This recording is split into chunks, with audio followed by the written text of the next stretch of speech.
Hello everyone. So today we're going to be talking about something that I actually, come to think of it, haven't talked about before on this channel, and that's this year's new Assassin's Creed title, and it's actually one I'm anticipating quite a bit, as it's actually being developed by Ashraf Ismail and his team, who are, of course, the same team who made both Black Flag and Origins, which are each excellent titles, but I do still have some concerns about the game due to its immediate predecessor being Odyssey, and Odyssey was, in a word, let's be totally honest, shit.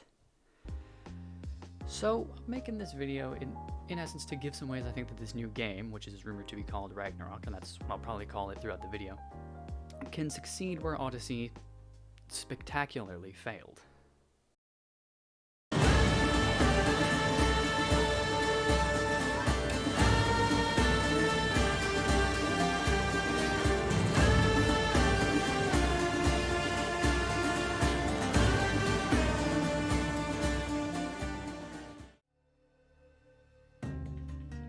So the foremost concern I have going into Ragnarok is the gameplay, as despite Origins and Odyssey using the exact same engine and Origins having actually very good gameplay, Odyssey's gameplay is, again, absolutely terrible. Combat is completely uninspired, and it suffers heavily from level scaling, which forces the player to wail on enemies with basic attacks to power up needlessly overpowered abilities, as that is the only way you have to deal with the game's damage sponge enemies.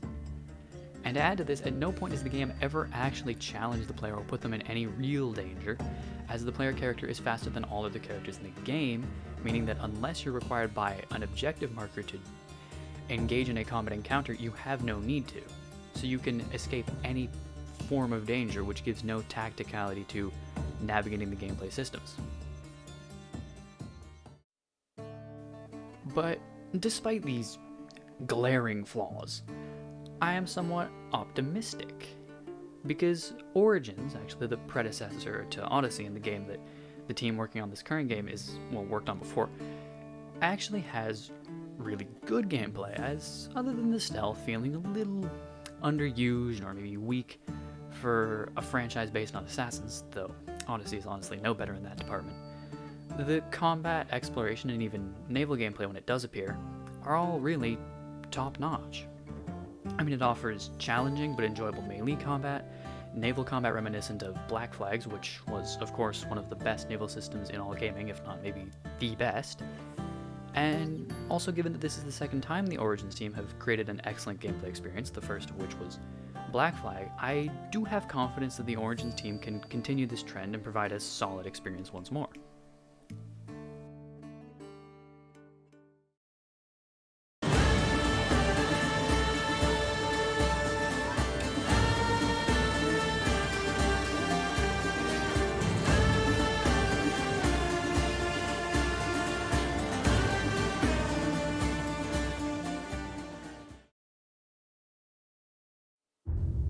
Now, something I've come to appreciate the importance of more and more with time is the importance of having a good setting, especially in Assassin's Creed, and surprisingly enough, Odyssey is actually part of what made me appreciate that, but not because its setting is good.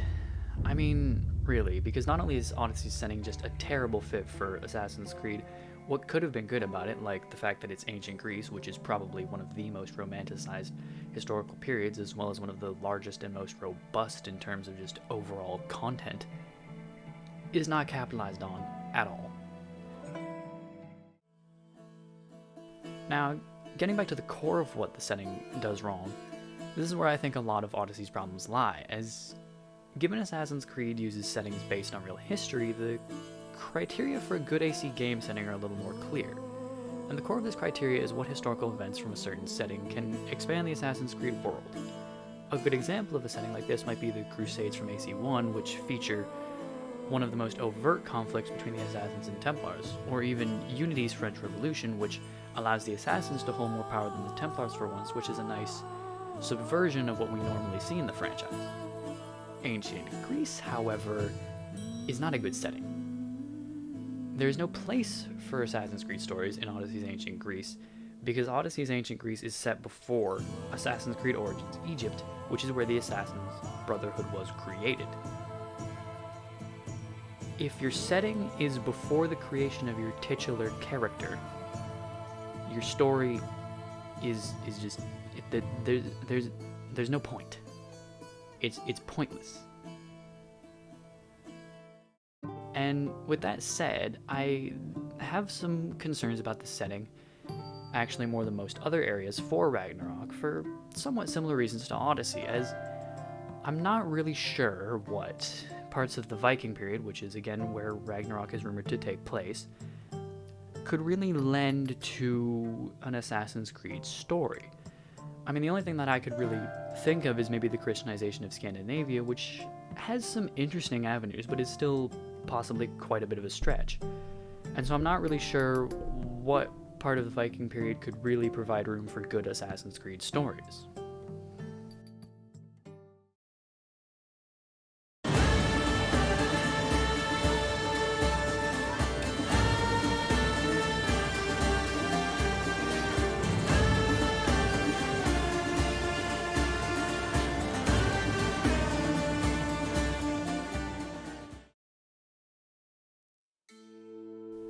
And as I just said, like about Odyssey before, if you can't have an assassin story, if you don't have any assassins.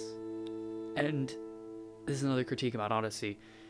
It renders Odyssey's story, regardless of their quality, completely pointless in the AC franchise. I mean, not that most of the stories are good otherwise, but now they're also pointless. Because there are no stories that can expand the franchise's wider narratives, themes, or lore, aside from, I guess, Darius in the first Hidden Blade, but that was a DLC, and it was bad.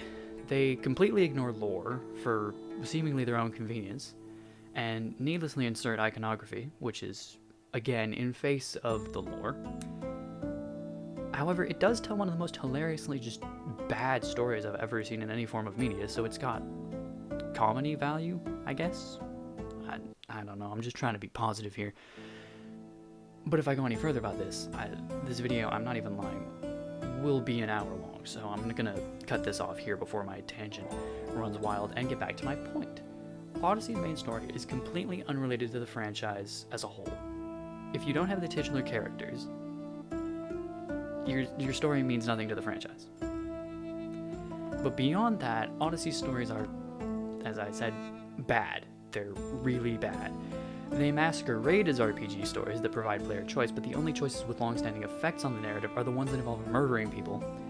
And even those few impactful choices only manifest in maybe 2 or 3 of the main story's cutscenes.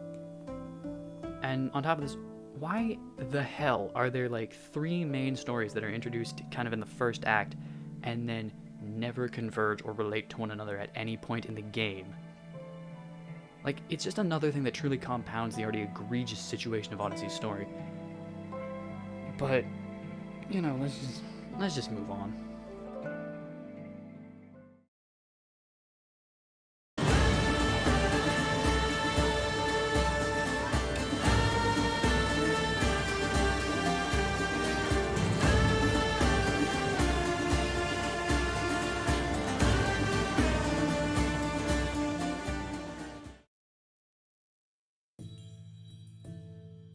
And now we arrive at what I would say is the root of so many of Odyssey's problems. And I mean, I know that Ubisoft won't change anything in the monetization department, but I feel like I still need to make this part of the video just to say again that monetization is an egregious practice in gaming, especially in Odyssey. And the whole game is practically designed around it. You can really see it. The XP level scaling was clearly designed to encourage buying XP boost. The damage sponge enemies clearly made to force people to buy microtransaction gear, and the fact that to even have a fighting chance, your gear needs to be at your level, which is coupled with the fact that you require more resources to upgrade than you did in Origins, seems like a clear ploy to purchase more resource packs. Every element of Odyssey's design seems to have been intended to encourage and complement a practice that has, at least in my opinion, no place in a full-price AAA title.